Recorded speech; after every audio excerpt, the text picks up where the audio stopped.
Hello साथियों, नमस्कार। आप देख रहे हैं आपका अपना YouTube channel DS Mishra official और आपके अपने चैनल पर इस खास वीडियो सेशन में आपका हार्दिक स्वागत है। और इस वीडियो में मैं बात करने वाला हूं कि जो बिहार में बड़े स्तर पर शिक्षकों का रेशनलाइजेशन होना है और उस रेशनलाइजेशन में शिक्षकों का जो ट्रांसफ़र होगा वह आवश्यकता से अधिक शिक्षक वाले विद्यालय से शिक्षकों को स्थानांतरित करके आवश्यकता से कम शिक्षक वाले विद्यालय में उनका स्थानांतरण होगा। तो इस वीडियो के माध्यम से मैं बात करने वाला हूं कि आज जो शिक्षा विभाग के द्वारा महत्वपूर्ण ट्रेनिंग आयोजित की गई थी जिसमें सभी जिलों के पदाधिकारी शामिल हुए और उस प्रशिक्षण में शिक्षकों के इसी ट्रांसफ़र रेशनलाइजेशन को लेकर के प्रशिक्षण दिया गया ऑनलाइन। और उस प्रशिक्षण में मानक बताया गया और ये पूरी प्रक्रिया बताई गई कि किस आधार पर कैसे क्या कुछ गणना करना है और उसी गणना के आधार पर यह रेशनलाइजेशन की प्रक्रिया जिलों द्वारा पूरी करनी है। तो इसमें यही बातचीत होगी, यही मैं बताऊंगा कि किस विद्यालय से कितने शिक्षकों का ट्रांसफ़र किन विद्यालयों में होगा।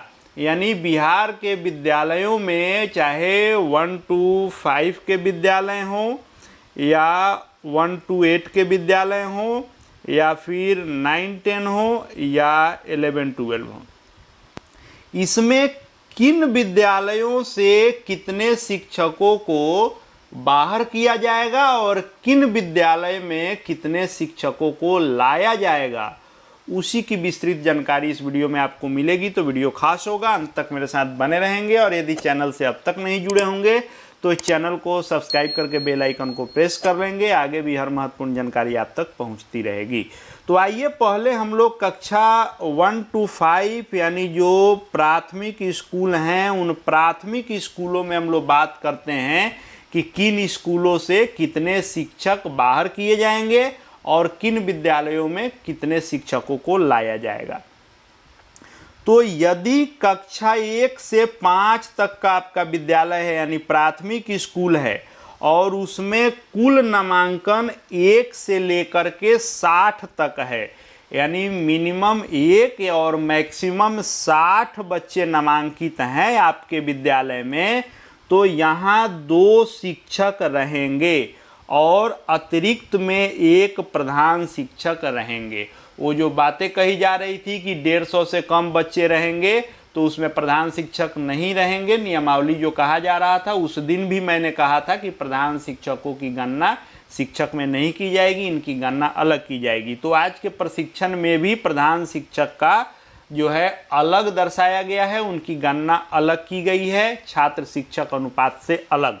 तो 1 से 60 तक बच्चे हैं तो 2 शिक्षक होंगे और 1 प्रधान शिक्षक होंगे, यानी 2 + 1 टोटल 3 रहेंगे। वैसे प्राथमिक विद्यालय जहां बच्चे 1 से 60 तक हैं तो 2 शिक्षक और 1 प्रधान शिक्षक रहेंगे। अब जिन विद्यालयों में 1 से 60 तक नामांकन है वहां 2 से अधिक जितने शिक्षक हैं उन पर रेशनलाइजेशन में बाहर किए जाने का खतरा है कि उनको दूसरे विद्यालय में भेजा जा सकता है। तो 1 से 60 तक बच्चे हैं तो 2 से अधिक शिक्षक हैं तो वहां उनको भेज दिया जाएगा।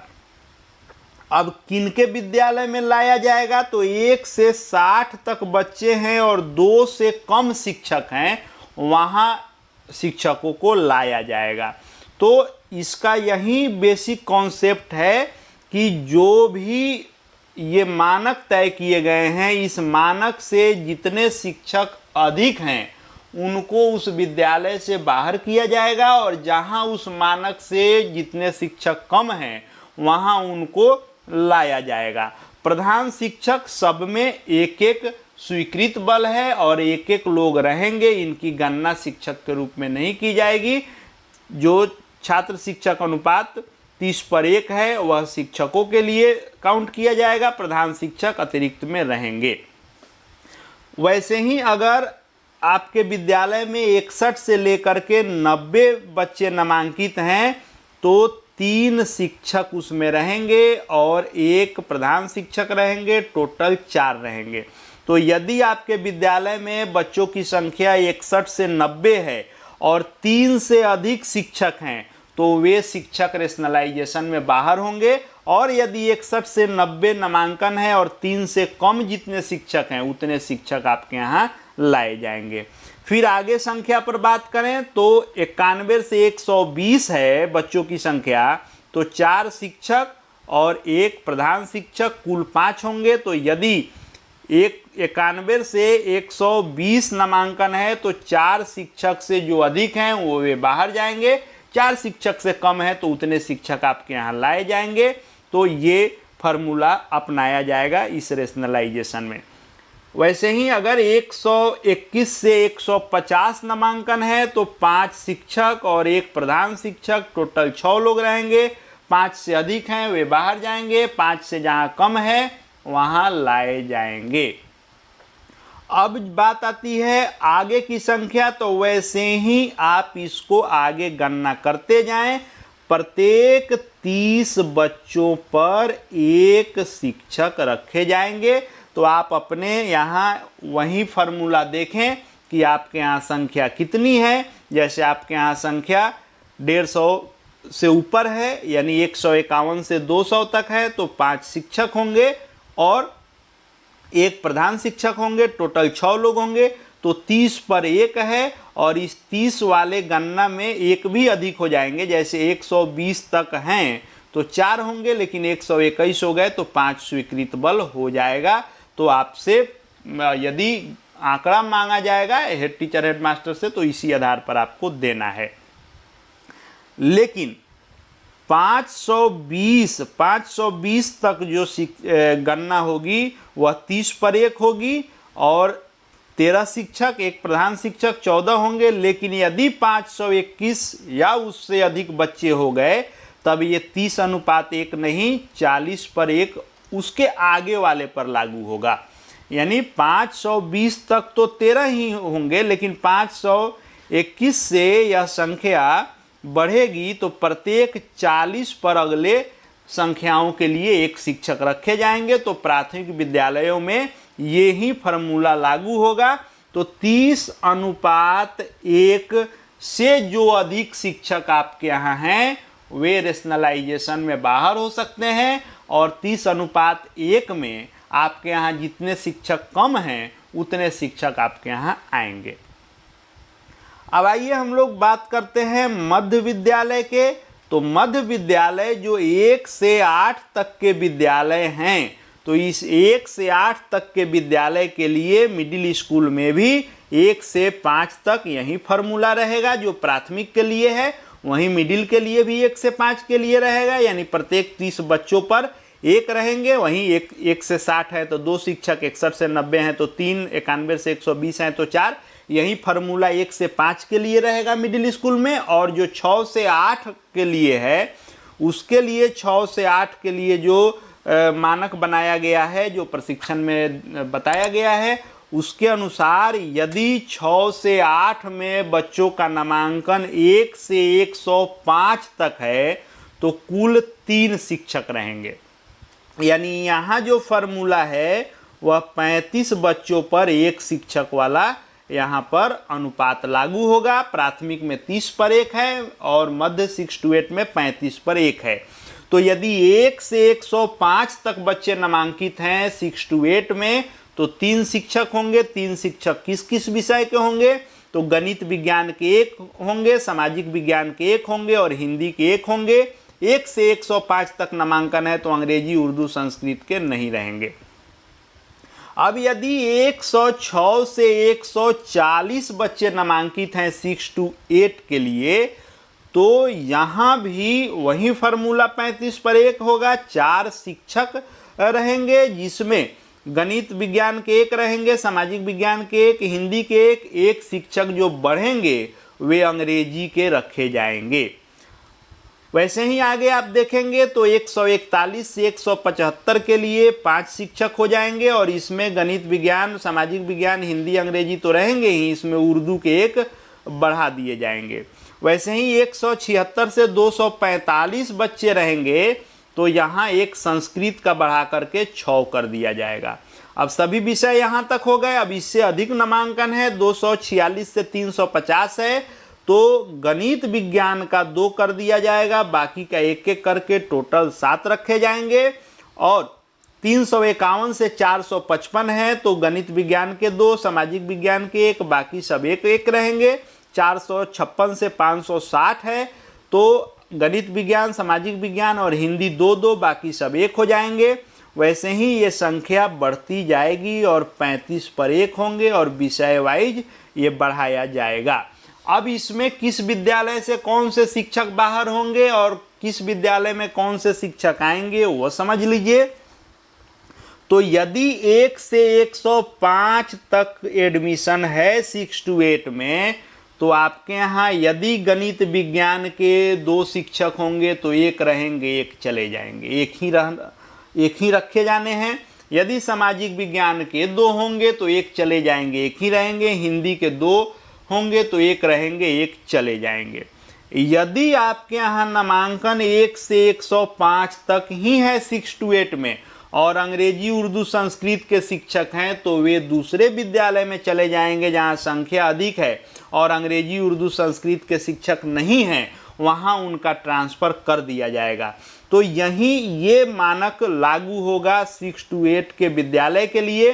तो आप इसमें देख सकते हैं कि आपके यहाँ नामांकन इसमें से कितना है, उसके सामने वाला आप देख लें। जैसे मान लें आपके यहाँ 246 से 350 है तो आप देख लीजिए गणित विज्ञान के 2 हैं तो सेफ हैं, सामाजिक विज्ञान के 1 हैं तो सेफ हैं, हिंदी के 1 हैं तो सेफ हैं, अंग्रेजी के 1 हैं तो सेफ हैं, उर्दू के 1 हैं तो सेफ हैं, संस्कृत के 1 हैं तो सेफ हैं, टोटल 7 लोग हैं तो सेफ हैं। अब इससे अधिक लोग यदि हैं किसी भी विषय में तो वे दूसरे विद्यालय में भेजे जाएंगे और यदि इससे कम हैं तो उतने आपके यहाँ लाए जाएंगे। तो ये हो गया मिडिल स्कूल का गणना। अब आइए हाई स्कूल 9 से 10 के लिए गणना। अब 9 से 10 के लिए जो मानक तय किए गए हैं, आइए इसको समझते हैं कि किन विद्यालयों में कितने शिक्षक रहेंगे, कितने जाएंगे, कहाँ कितने आएंगे। यदि कुल नामांकन जो है न्यूनतम 120 और अधिकतम 180 होगा तो यहाँ 6 शिक्षक होंगे, एक सामाजिक विज्ञान, एक गणित, एक विज्ञान, एक हिंदी, एक अंग्रेजी, एक संस्कृत या उर्दू, जहाँ जिसकी संख्या बच्चों की अधिक होगी पढ़ने वाले की उस अनुसार। यहाँ संगीत, नृत्य, कला या शारीरिक शिक्षक नहीं होंगे। तो कुल 6 होंगे, 181 से 240 होंगे तो ये सभी तो रहेंगे ही, शारीरिक शिक्षक 1 प्लस हो जाएंगे, 7 हो जाएंगे। वैसे ही यदि 241 से 300 तक नामांकन है 9 से 10 में तो यहाँ सामाजिक विज्ञान के 2 हो जाएंगे, बाकी सभी विषयों के 1 होंगे, संगीत के नहीं होंगे, शारीरिक शिक्षक 1 होंगे, टोटल 8 हो जाएंगे।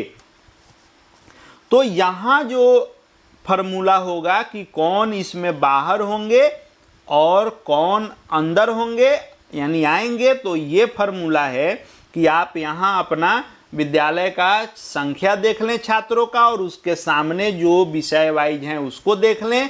उससे अधिक होंगे तो आपके यहाँ से जाएंगे और जहाँ कम होंगे वहाँ आएंगे। जैसे उदाहरण के तौर पर मान लीजिए कि 301 से ऊपर बच्चे हैं, 301 से लेकर 360 तक यदि बच्चे नामांकित हैं तो सामाजिक विज्ञान के 2 हैं तो सेफ हैं, गणित के 2 हैं तो सेफ हैं, विज्ञान 1, हिंदी 1, अंग्रेजी 1, संस्कृत या उर्दू 1 और शारीरिक शिक्षक 1।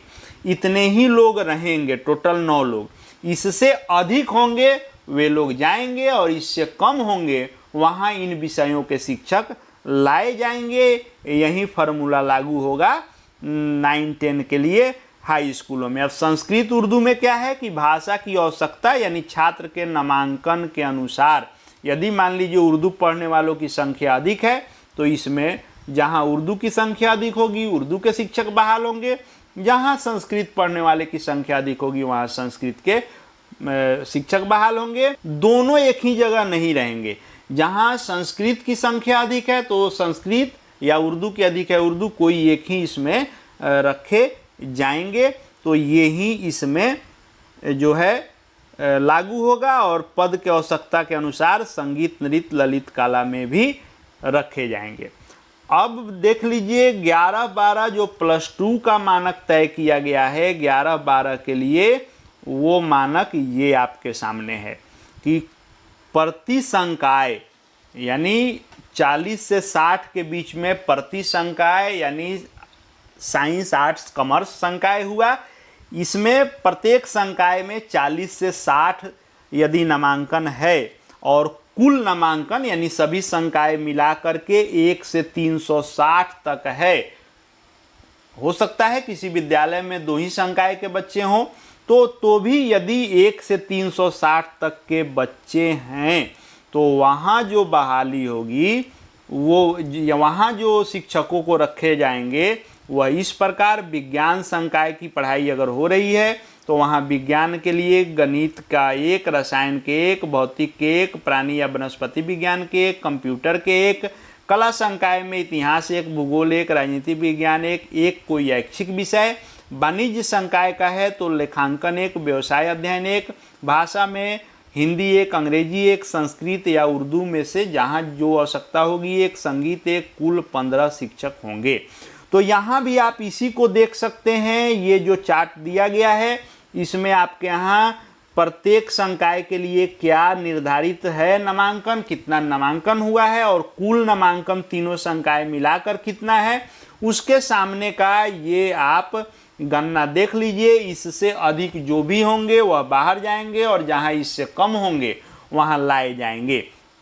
तो ये हम लोगों ने जो देखा ये 1 से 12 तक के शिक्षकों का ये फार्मूला तय किया गया है और इसी के अनुसार रेशनलाइजेशन किया जाना है। जहाँ भी इस मानक से अधिक शिक्षक हैं वे बाहर जाएंगे और जहाँ इस मानक से कम शिक्षक हैं वहाँ लाए जाएंगे। और यही जो है PDF स्क्रीन पर दिखा है, सभी जिलों के जिला शिक्षा पदाधिकारी, जिला कार्यक्रम पदाधिकारी, इन अधिकारियों की जो आज प्रशिक्षण दी गई है रेशनलाइजेशन के लिए, यही चार्ट है जिस चार्ट को बताया गया है, उनको दिया गया है कि इसी आधार पर आपको रेशनलाइजेशन की प्रक्रिया पूर्ण करनी है। तो इसी चार्ट को फॉलो किया जाएगा और इसी चार्ट के अनुसार पूरी रेशनलाइजेशन की प्रक्रिया पूर्ण की जाएगी। आशा है बहुत सारी चीज़ें क्लियर हुई होंगी। अधिक से अधिक शेयर करेंगे, वीडियो उपयोगी लगा हो तो लाइक करेंगे और यदि चैनल से अब तक नहीं जुड़े होंगे तो चैनल को सब्सक्राइब करके बेल आइकन को प्रेस कर लेंगे। आगे भी हर जानकारी आप तक पहुंचती रहेगी। इस वीडियो को देखने के लिए आपका